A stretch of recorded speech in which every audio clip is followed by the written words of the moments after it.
Joining us now, she is the reigning now SEC Player of the Week, just coming off an incredible week in La Tech where she just put up video game numbers, and she's been putting up video game numbers through the first 2 weeks of the season.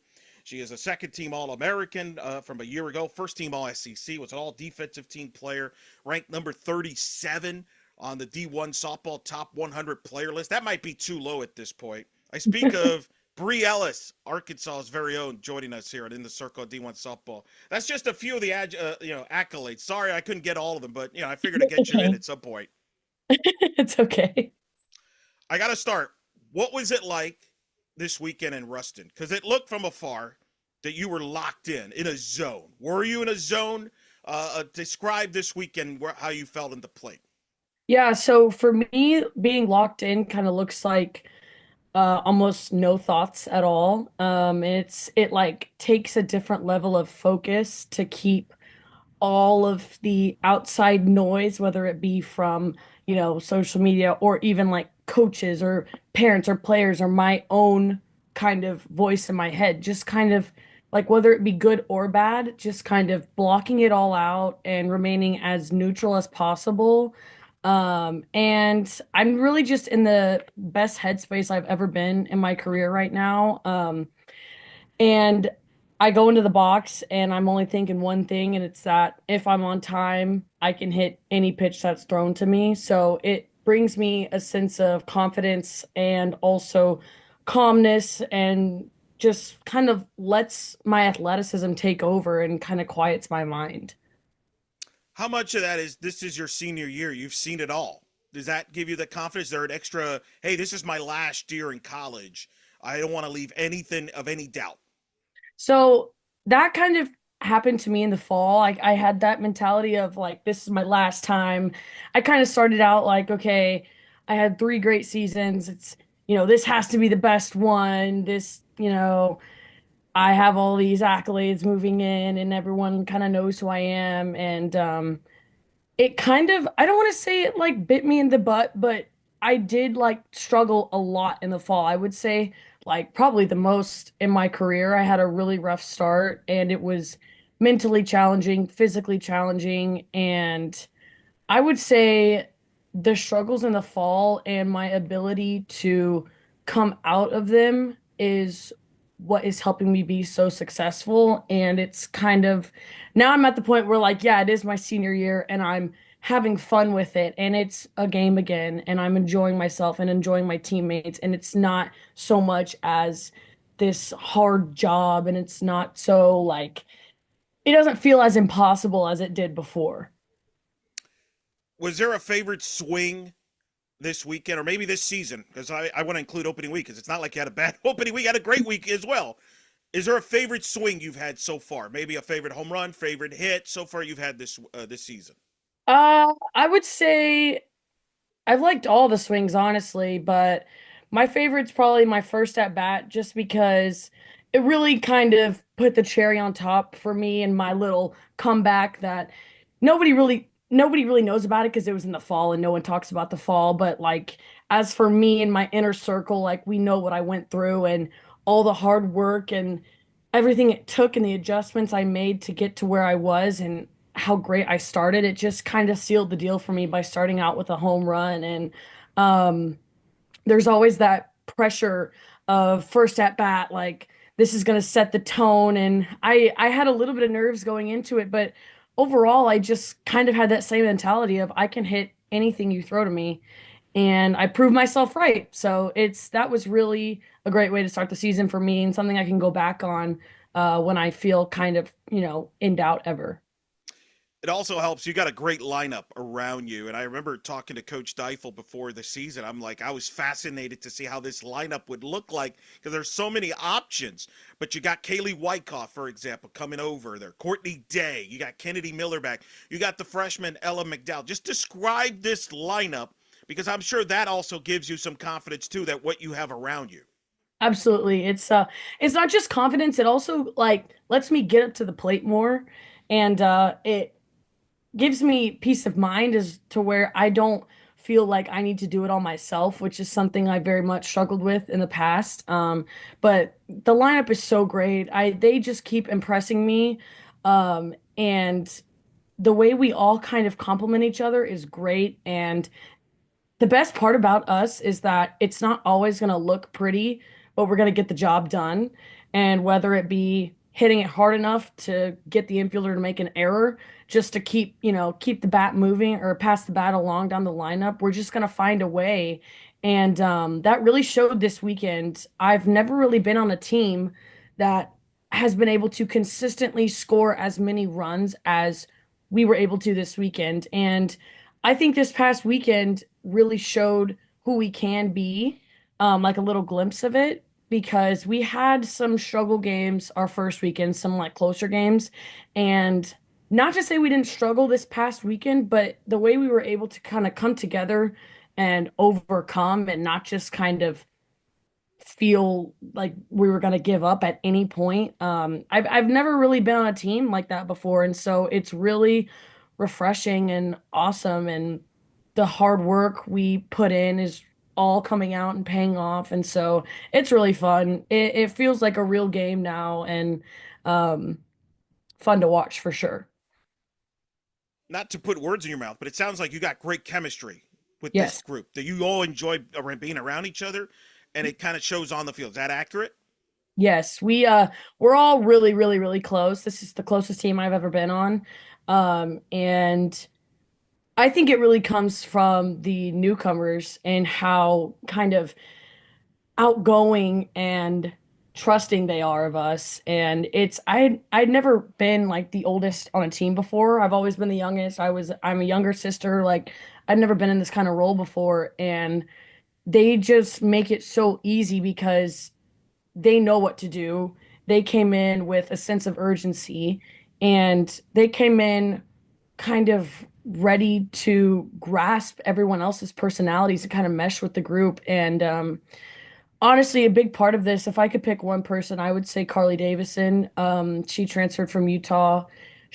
I've never met anybody like her in my life. Like just a pure hard worker, doesn't do it to show everyone else. Like she does it just out of pure dedication to the game. And being around someone like that who's able to kind of change the way things work around here, really. And I love being around her because I learned so much from her and her mindset and how she approaches every single day.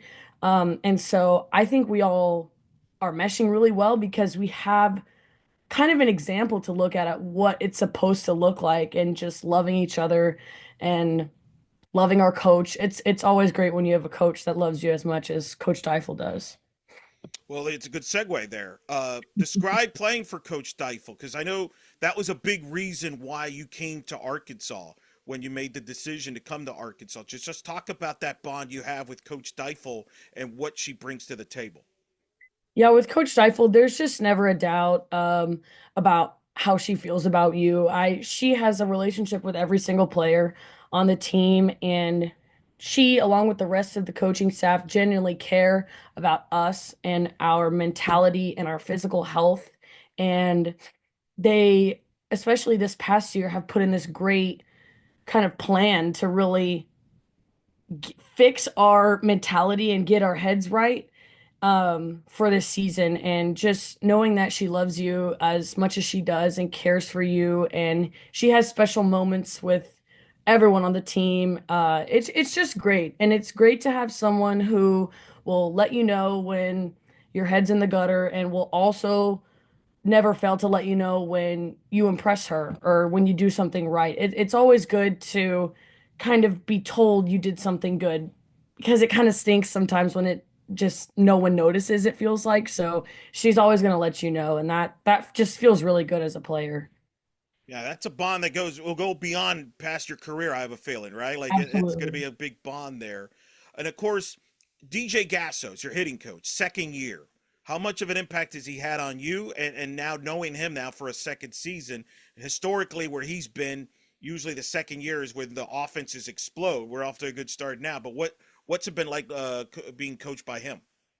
So with him, it's all about the buy-in. Of course, that I mean, really, with every coach, it's about getting your players to buy in. And this year has been so special watching him get every single player on board.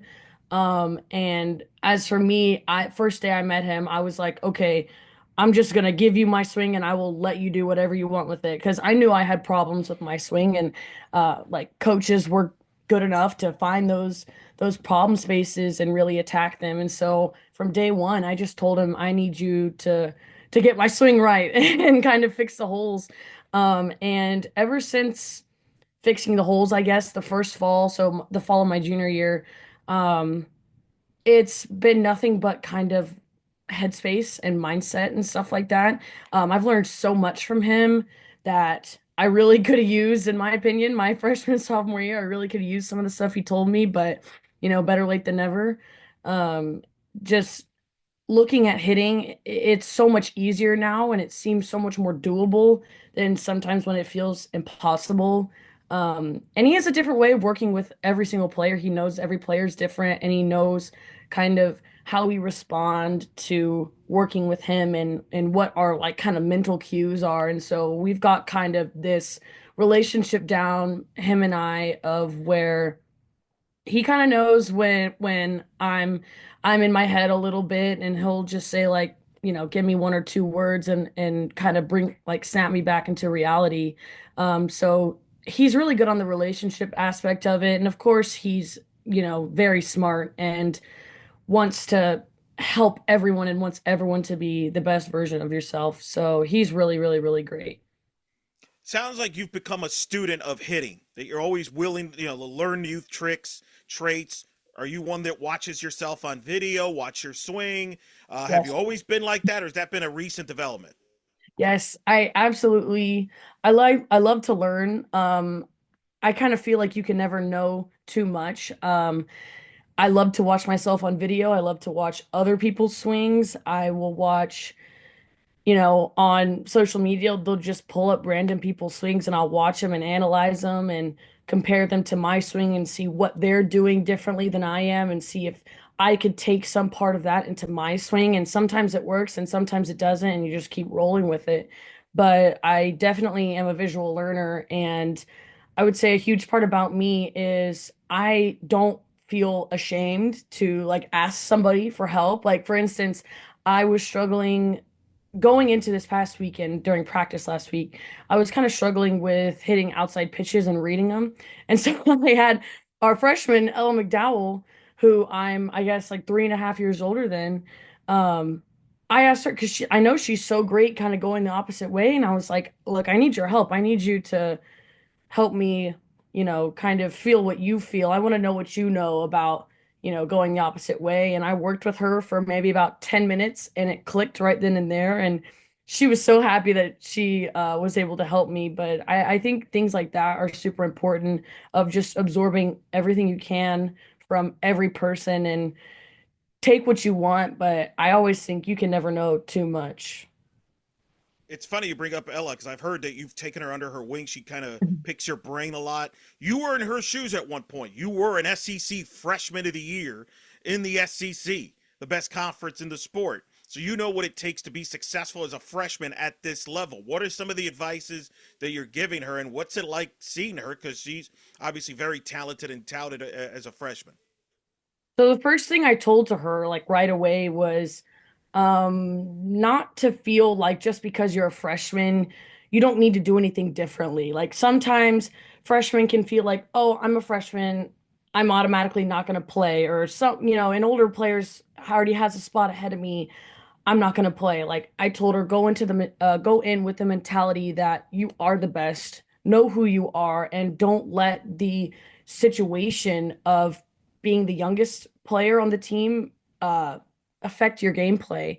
And then I also told her, being a freshman really has its advantages because there's no film on you, nobody knows who you are, nobody really like it's like none of the pitchers see you as intimidating because they've never had to face you before and stuff like that. And so I really let all the freshmen know that take that and run with it. And because when you get to sophomore year, they're gonna have all the film on you and you're gonna be highlighted in yellow Sharpie trying to for pitching coaches to want to attack you and get you out. So not don't waste this year, but also, if you don't get the initial opportunity you want, don't let that defeat you and don't let that overcome you, and always be ready to go at any given moment.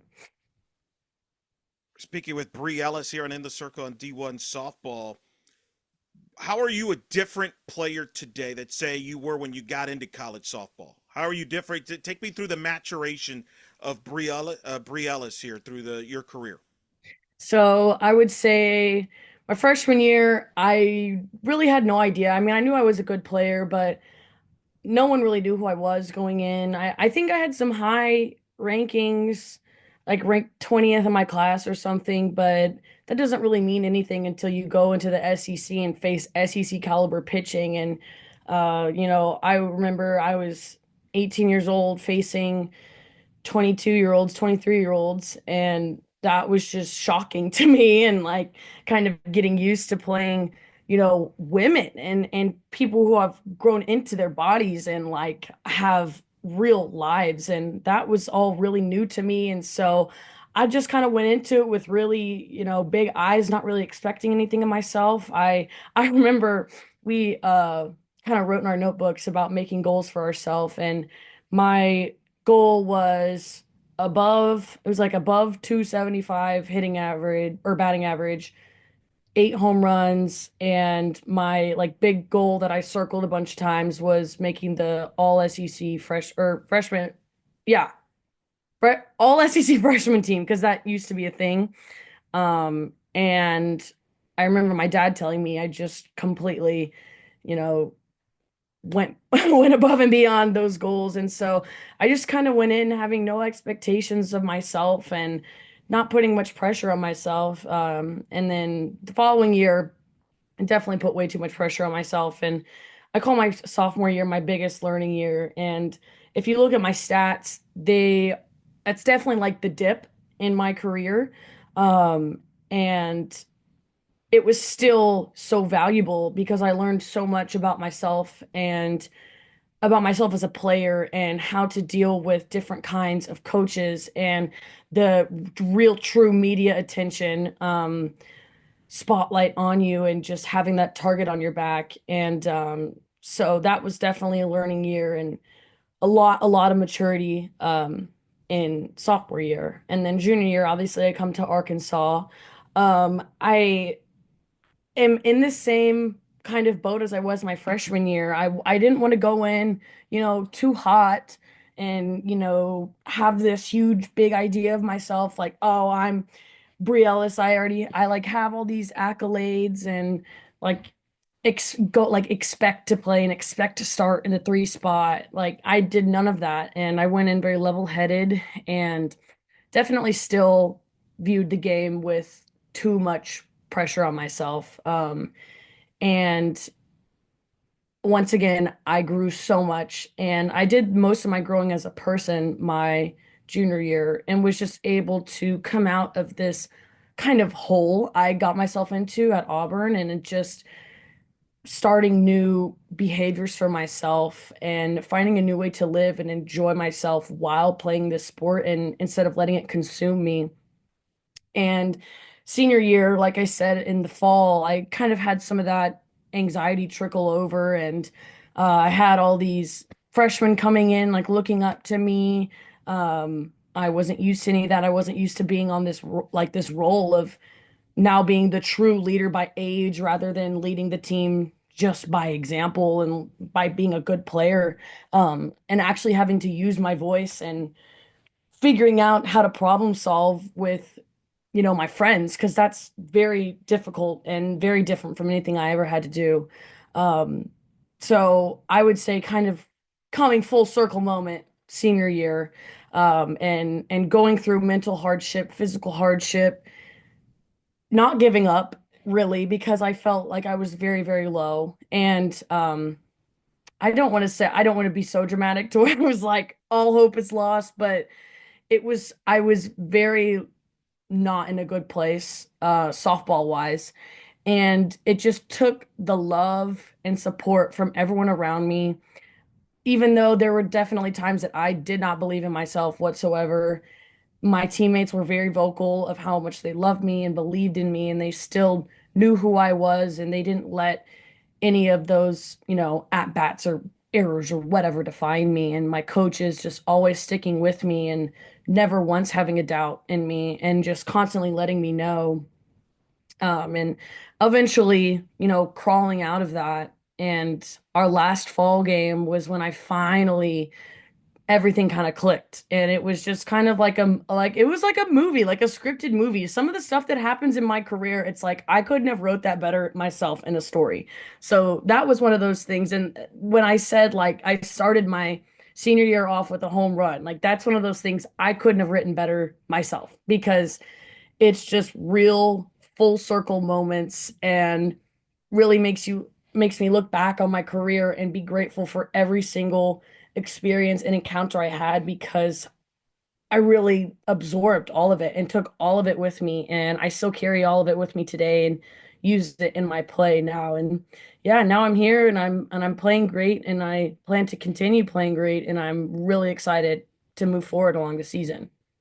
It's a fantastic story. Thank you for sharing that. And I would imagine that's why you share that with the youngsters on Yes. the team, because you've gone through it. You know Yes. what they're about to go through. And this sport, as you know, is as fickle as it gets. You fail more times than not. So it does take its toll. And that's important to relay that message to the young people, isn't it? As your experiences there. Yeah, I almost have kind of some earned respect from them. Not respect, but like it's been proven to them that it is possible to be what felt like being the worst hitter on my team to the hottest hitter in the lineup, and as of right now in the conference. And it's they've been able to see it with their own eyes, and they saw what I went through. They saw the wear and tear it was taking on me and how I was feeling in the fall, and I don't hesitate to remind them about that. And I also don't hesitate to let them know how loved they are and how much we appreciate them, and showing up every single day, and the importance of knowing that people believe in you, and kind of giving them what they gave me when I was at my low. And so just kind of making sure they're like almost suffocating them with love. It's so important so that they can, grow up and hopefully go through some of the great things that I was able to experience in their future. Sounds like you've mastered this leadership part. I think you've got it down pat. I think you're good.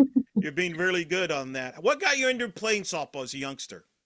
I remember my parents wanted me to play every single sport. I have an older sister who is 4 years older than me, and we kind of did everything together.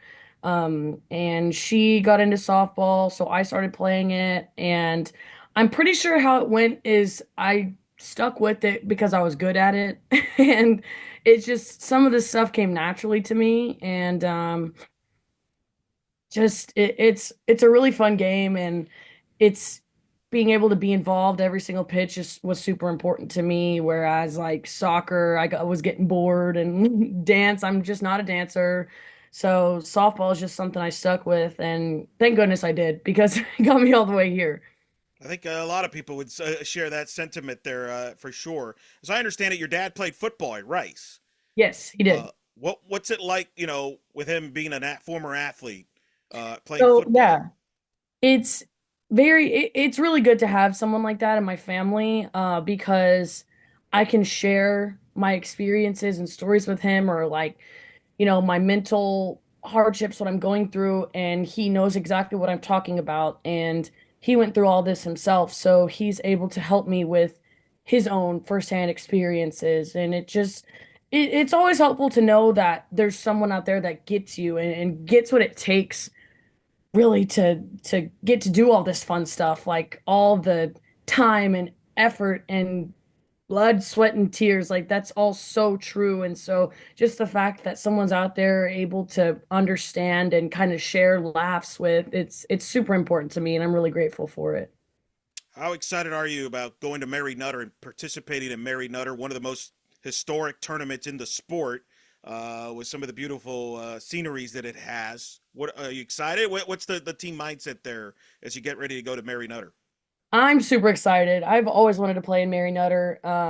I love these kinds of pre-conference season tournaments where there's a bunch of like big name teams there, but it's in kind of like a travel ball aspect of where we're playing at like a uh, multi-field facility, whatever that's called. Can't think of the Sure. name.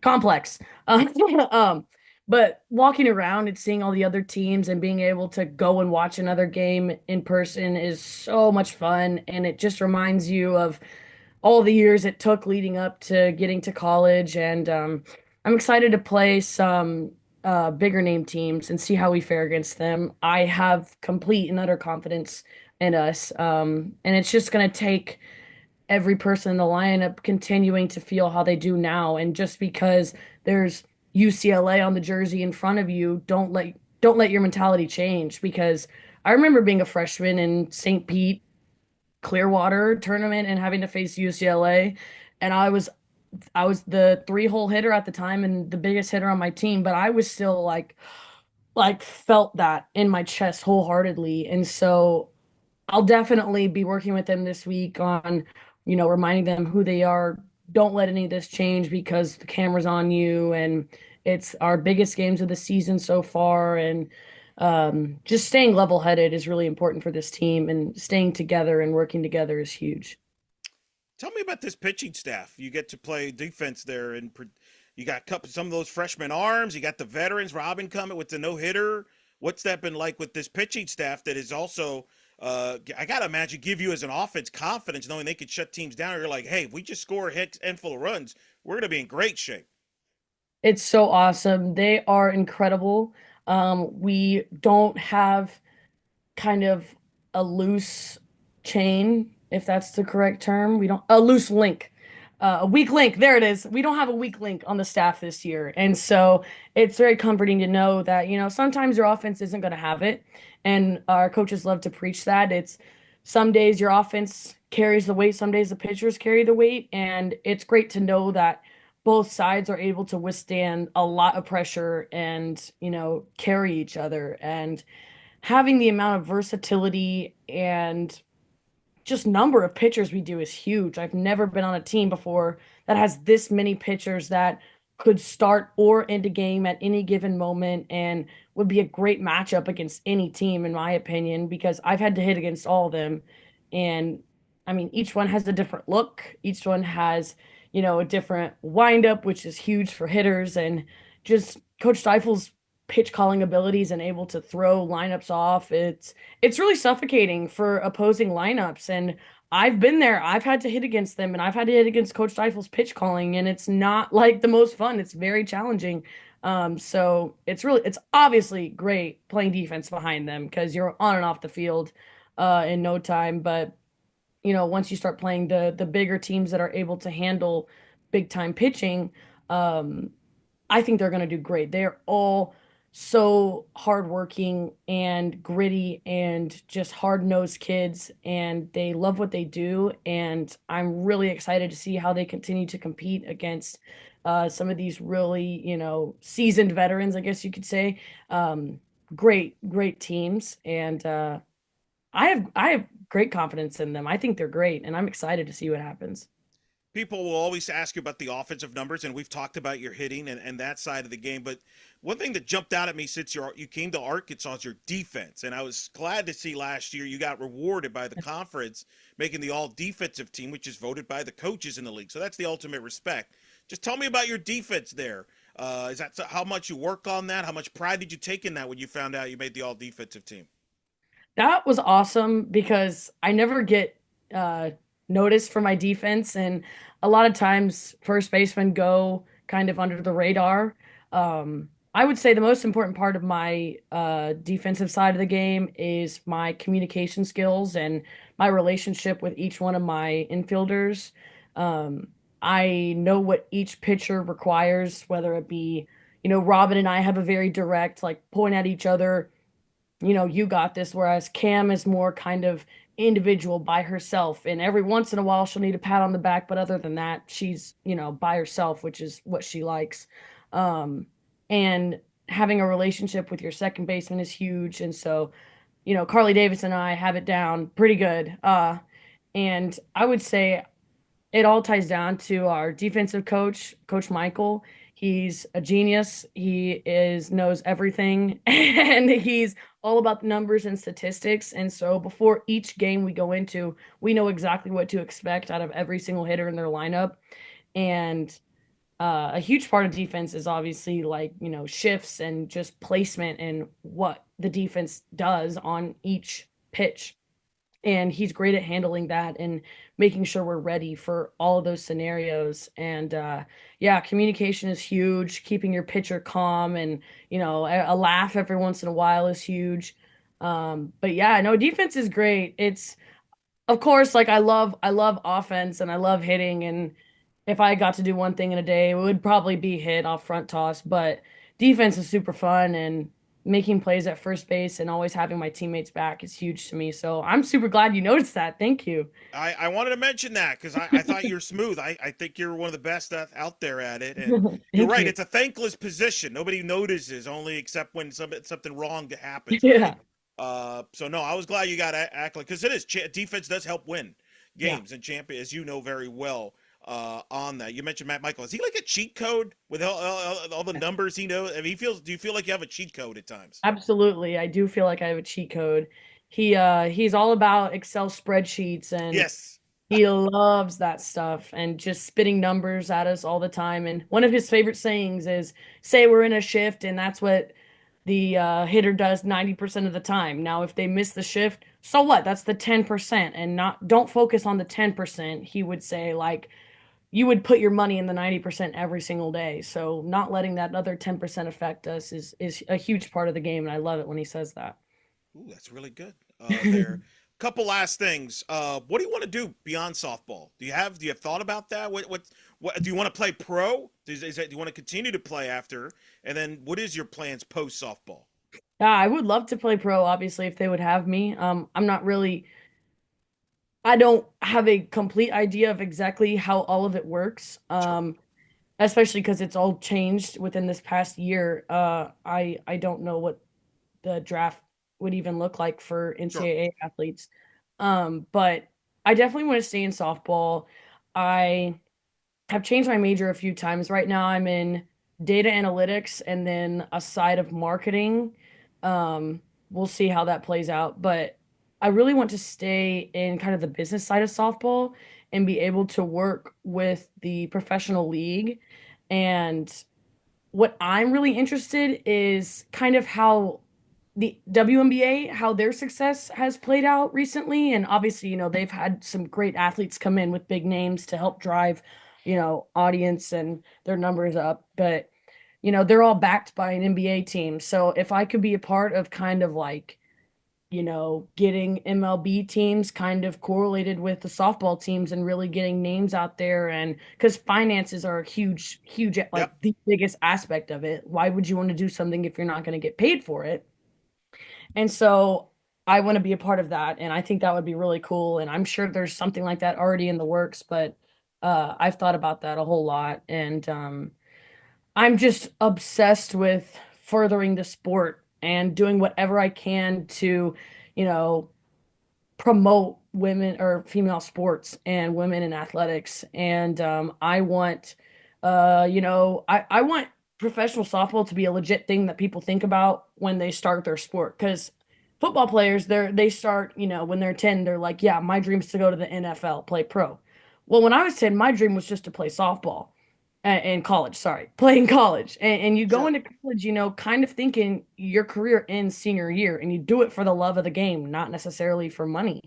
And so while we'll still, be doing it for the love of the game, I think it would be really cool to see, 10, 12-year-old girls like saying, yeah, I want to go play professionally, and kind of realize that there is a level past college, and just ensuring athletes get their recognition for what they're worth and all the hard work. And I just love to further the sport of softball itself. You've got a passion for the sport, don't you? Absolutely, I do. I can sense that. I can tell in your voice, and I love that. the idea, and I think that you'd be a welcome addition to helping the pro game grow and get to the levels like the collegiate game has been. You've seen the popularity at Bogle Field and your fans at Arkansas and across the country. I think it's you make a great point about making that on the pro game. I think I salute you for that. So Thank you. I'll do anything I can do to help you with that. I'm free, you know me on that. But last question, I gotta let you go because I know you got stuff to do.